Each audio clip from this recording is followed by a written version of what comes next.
Yes, yes. I want like ow! Please, you naughty, you're biting my head. You're biting my head.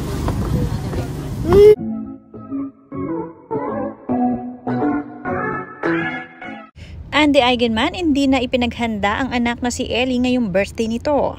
Dahil wala naman sa isla itong si Ellie at nasa Manila na nga kasama ang Daddy Jake nito. Ipinakita na lang ni Andy kung gaano ka-special ang anak niya kahit na hindi niya kasama ito sa isla ngayon.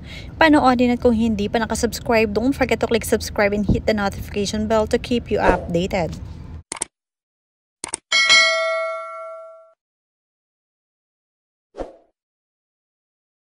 Ngayong birthday nga ni Ellie na nasa Manila, nagpaayos nga ito, nagpa-makeup at nagpa-photo studio. At talaga namang lumutang lalo ang kanyang kagandahan. Pinaghalong Andy Eigenman at Jake Ejercito ang kanyang look at proud na proud dito si Andy. Binati nga ito ni Andy ng happy birthday at hindi na nga raw baby ang kanyang panganay. Ngayon nga isa ng lady ang kanyang anak.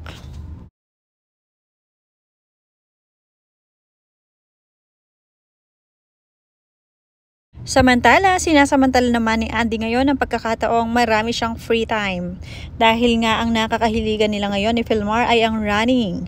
Binibigyan nila ng oras ang pagtakbo para mas lalong maging healthy and fit. At syempre, couple nga sila magkasama kaya naman sweet na sweet at kasama rin ang kanilang mga kaibigan. Ibinahagi nga ito ni Andy ang kanyang pagtakbo.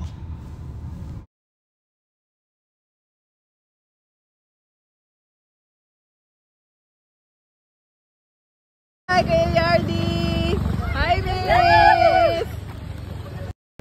Yay! Yay!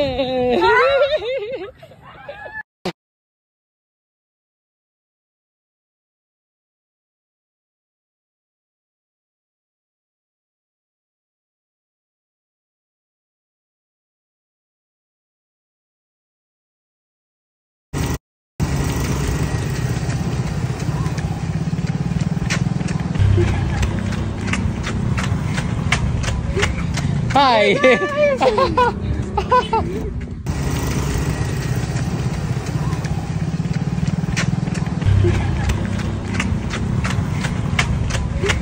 Hi!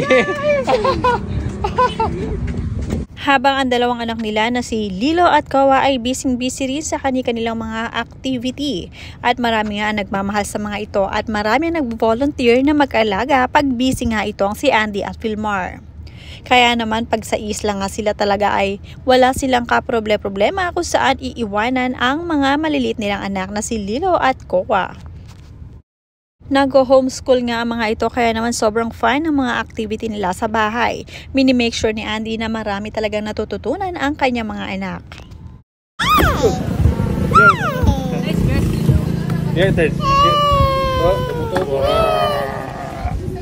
I want like ow! Please, you naughty, you're biting my head. You're biting my head. Nakakatawa din nga dahil nga matapos ang kanilang pag-homeschool sa bahay tuwing session nila, agad nga silang pumupunta sa kanilang tindahan o sa kanilang shop para naman doon ay mananghalian at kumain ng mga merienda. Talaga namang #1 suki itong si Lilo at Kowa na sarili nilang tindahan. At sila talaga ang mga pinupuntahan ng mga turista doon. Dinadayo ang tindahan ni Andy dahil nga sikat na sikat talaga sa isla. Dahil kung pupunta ka sa Siargao, hindi matatapos or hindi makukumpleto ang araw mo kung hindi ka dadaan sa Islander family.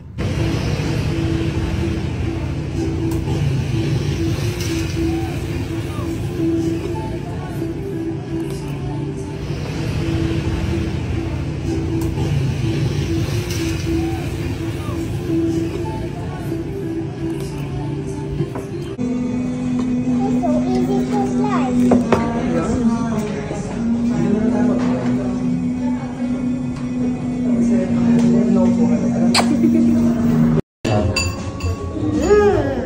Napakarami talagang pwedeng gawin sa isla. Hindi ka talaga maiinip kahit nasa probinsya sila nakatira.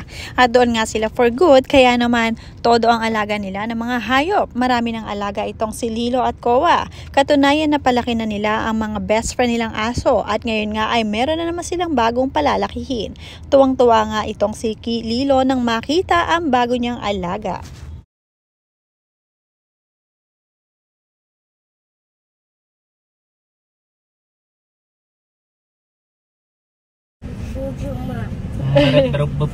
Bati-bati labut. Baruk-baruk-buk-buk. Labutis. Labutis. Ay, baba. The honker not. Rurut. Baruk-baruk-buk-buk. Bati-bati labut. Baruk-baruk-buk-buk. Labutis. Labutis. Ay, baba. The honker not. Baruk-baruk-buk-buk. Bati-bati labut. Baruk-baruk-buk-buk. Labutis. Labutis. Ay, baba. The honker not. Rurut. Baruk-baruk-buk-buk. Bati-bati labut. Baruk-baruk-buk-buk. Labutis. Labutis. Ay, baba. The honker not.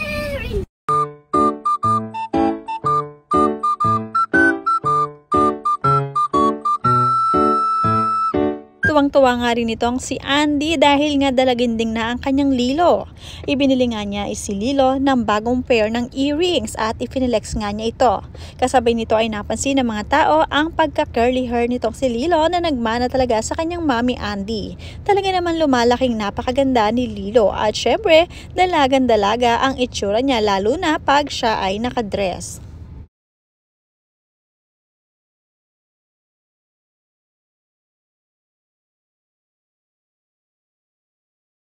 Sa kabila ng lahat at loaded na schedule ni Mami Andy sa isla ng Siargao, hindi pa rin niya kinalilimutan mag-surf dahil talagang kabilang na sa oras nila ang pagsisurfing. Kasama niya dito sina Lilo at Koa at dahil nga tinetrain nila ito, dahil nga sumasali na rin ang mga ito sa mga event at contest ng surfing.